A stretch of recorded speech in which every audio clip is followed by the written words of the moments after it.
Bonjour à tous et bienvenue dans cette nouvelle vidéo dans laquelle nous allons voir quel investissement faut-il privilégier pour 2021. Avant toute chose, si ce n'est pas déjà fait, abonnez-vous à la chaîne YouTube pour ne rater aucune de mes futures vidéos.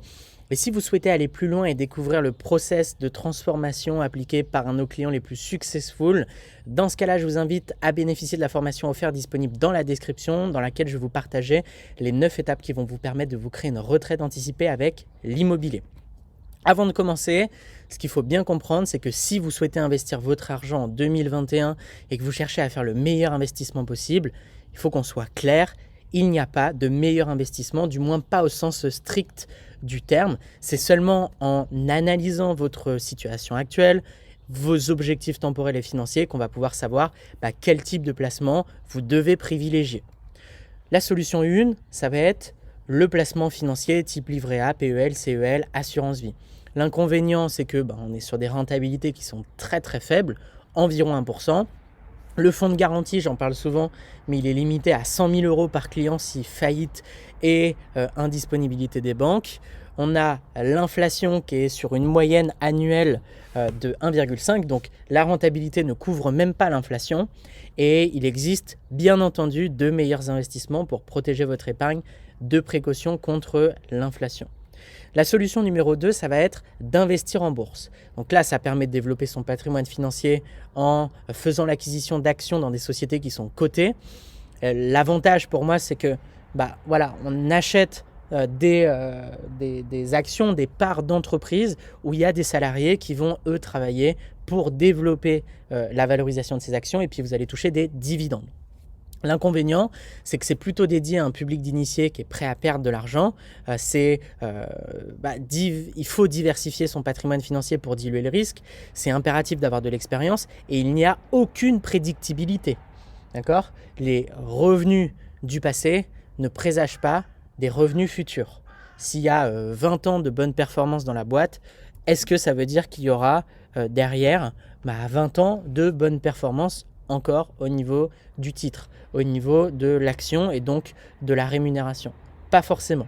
On ne sait pas ce qui peut se passer.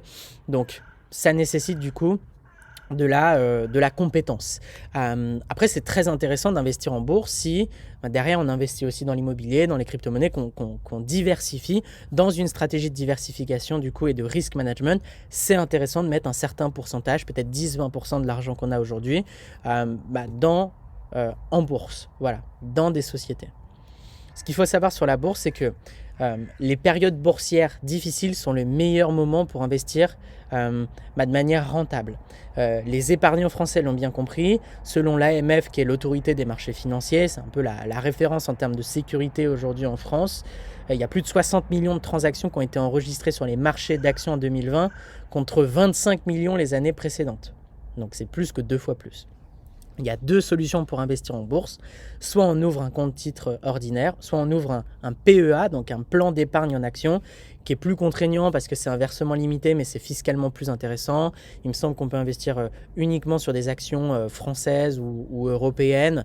C'est à vérifier, mais je sais que c'est très limité parce qu'on ne va pas pouvoir, avec un PEA, partir sur des actions américaines qui, pourtant, sont les actions qui performent le plus, en règle générale. La solution 3, ça va être d'aller investir dans la crypto-monnaie. Donc là, on rencontre de plus en plus d'adeptes, dont des non-initiés. D'ailleurs, il y a plus de non-initiés que de personnes initiées. Il y a de plus en plus de professionnels qui s'accordent à dire que c'est certainement l'avenir de la finance mondiale. C'est un investissement qui est très risqué, mais comme tout autre investissement, je vais y arriver, qui offre un rendement potentiellement élevé. Et là, on parle de rendement potentiellement très élevé, mais de pertes aussi qui pourraient être à la hauteur des gains que vous pourriez générer. Donc, c'est impératif de s'assurer au préalable de la bonne adaptabilité à sa propre situation et en veillant à se positionner sur les bonnes cryptos. Est-ce que vous êtes prêt à vivre des moins 20, moins 30%? Alors, quand on ne vend pas, on ne perd pas, ça c'est sûr, mais voilà. Il y a des périodes de hausse, il y a des périodes de baisse. Quand ça monte, ça monte. Quand ça baisse vraiment. Donc, il va falloir faire attention à tous ces points-là. Donc, il faut que ça soit OK avec votre façon d'être et le risque que vous êtes prêt à prendre plutôt. Et derrière, c'est se former un minimum pour investir sur les bonnes cryptos, pas partir sur des, on appelle ça les cheat coins par exemple, qui sont des cryptos qui n'ont aucune technologie, aucun vrai savoir, mais d'aller investir sur des crypto-monnaies qui peuvent potentiellement révolutionner l'économie mondiale. Voilà. Vous pouvez vous former de toute façon à ce sujet-là, vous trouverez pas mal de ressources sur Internet, même fait un live avec Jonathan Novak sur cette chaîne YouTube que vous pourrez retrouver sur cette chaîne YouTube. Les avantages de la crypto, c'est qu'on a des rendements incroyables, ça peut être plus rentable que la plupart des autres investissements, une liquidité élevée, on peut rapidement vendre et facilement acheter aussi, et votre argent vous appartient, il n'y a aucune dépendance avec les institutions financières pour transférer ou détenir ces sommes-là. La solution 4 que j'affectionne tout particulièrement, je pense que vous vous en doutez, mais c'est le fait d'investir dans l'immobilier. C'est la solution préférée des Français qui voient là un placement qui est sécurisé. Il y a plusieurs possibilités. Un programme de défiscalisation type Pinel, Robien, Cellier. Bon voilà, il y a de quoi se tirer les cheveux parce que pour moi c'est vraiment de la fausse défiscalisation, je vous en parlerai juste après. Il y a l'investissement au rendement, ce que je conseille et ce qu'on veut mettre en avant avec Richard Group Investment. C'est un rendement qui est supérieur à 10% minimum sans prendre en compte la plus-value à terme. On peut investir dans les SCPI, c'est un rendement de 5%, mais il y a des frais d'entrée qui sont importants.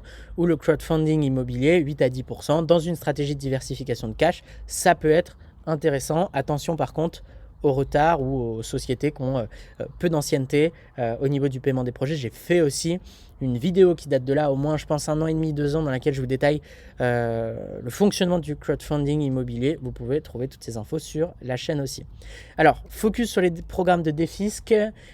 C'est des programmes qui sont poussés par l'État, il y a des avantages, mais il y a aussi beaucoup d'inconvénients. On ne peut pas faire ce qu'on souhaite, ce qu'on veut, et les avantages ils sont très limités dans le temps. C'est des défiscs sur 10-12 ans max, mais par contre derrière, c'est plafonnement des loyers, investissement sur une zone limitée, coût d'acquisition limité. On achète au prix du neuf, donc plus 30%, on revend au prix de l'ancien, donc là, moins 20, moins 30%, ce qui est souvent violent. On a des conditions de profil pour la mise en location, donc on est vraiment limité. Et en règle générale, on n'est même pas à l'autofinancement et on fait une moins-value. Donc je ne vois pas vraiment l'intérêt de ce type de projet par rapport au rendement. Après, il vaut mieux faire de la défisc que de rien faire du tout. Mais quand vous avez le haut rendement à côté, il vaut mieux partir sur du haut rendement parce que 1-2 programmes de défisc et après la banque ne vous suit plus. Voilà. Le crowdfunding immobilier, donc là, on a des taux d'intérêt sur les 6 premiers mois de 2021 avec un rendement moyen de 9,2 à l'année. Le principe, c'est très simple, un opérateur, bien souvent un promoteur IMO, qui fait appel à une plateforme. Donc il y en a plein des plateformes. Je vous partage le nom de toutes les plateformes qui pour moi sont des plateformes fiables dans la vidéo que j'avais fait sur YouTube et qui va le mettre en relation avec la foule d'investisseurs, on va dire. Vous créez un compte, vous vérifiez votre identité, vous pouvez déposer de l'argent, c'est sécurisé. Le promoteur, il a besoin de fonds propres pour obtenir un financement de sa banque. Il vient collecter la somme nécessaire pour que l'établissement lui accorde le crédit nécessaire pour boucler son opération. Donc c'est aussi très intéressant. On a derrière la SCPI. Donc là, c'est une forme d'investissement qui permet d'investir via un placement collectif. C'est une société qui va permettre à des investisseurs particuliers d'investir et de gérer un patrimoine immobilier, souvent de l'immobilier de bureau. C'est plus risqué qu'un investissement traditionnel. On appelle ça de l'immobilier papier parce que ce n'est pas votre immobilier. Et une fois que le patrimoine immobilier aura été acquis, il sera mis en location et géré par la société. Et chaque investisseur percevra ensuite des parts sociales et derrière des revenus. Et l'investissement à haut rendement, donc là, ça fait référence à des biens spécifiques dont la rentabilité n'est pas anodine puisqu'on est sur plus de 10%. On a 2 notions importantes. Donc 1, l'autofinancement, ça ne vous coûte rien. C'est le locataire qui paye le crédit et les charges. 2, le cash flow. Le locataire vous reverse aussi un excédent de trésorerie et c'est ce qui vous permet de vous enrichir directement aujourd'hui. Donc on s'enrichit avec 3 leviers. 1, l'amortissement de capital. 2, la plus-value à terme. Donc amortissement de capital, votre locataire qui paye le loyer. Donc vous devez créer du patrimoine net. 2, la plus-value, c'est la prise de valeur du bien parce qu'on investit dans des marchés en pleine croissance. Ça, c'est grâce à l'étude de marché. 3, ça va être le cash flow. Donc là, c'est l'excédent. Et le cash flow, c'est la réserve financière qui reste après avoir fait le calcul de votre opération. C'est en gros ce qui rentre moins paiement du crédit immobilier, moins charge de l'immeuble, des impôts, les dépenses mensuelles. Donc c'est vraiment ce qui reste en net. Et l'autofinancement, c'est le fait que les revenus locatifs couvrent les charges du bien, financement inclus. Voilà ce que je peux vous partager dans cette vidéo qui est riche en informations. Si vous avez des questions, vous pouvez me les poser directement en commentaire et n'hésitez pas à liker cette vidéo si vous l'avez appréciée, à vous abonner si ce n'est pas déjà fait.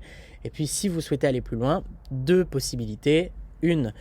Possibilité 1, vous inscrire à la formation offerte dans la description, dans laquelle je vous partage énormément de valeur pendant près de 45 minutes. Et la deuxième va être de réserver un appel avec un de nos conseillers en investissement pour qu'on puisse analyser votre situation et voir dans quelle mesure on peut vous accompagner.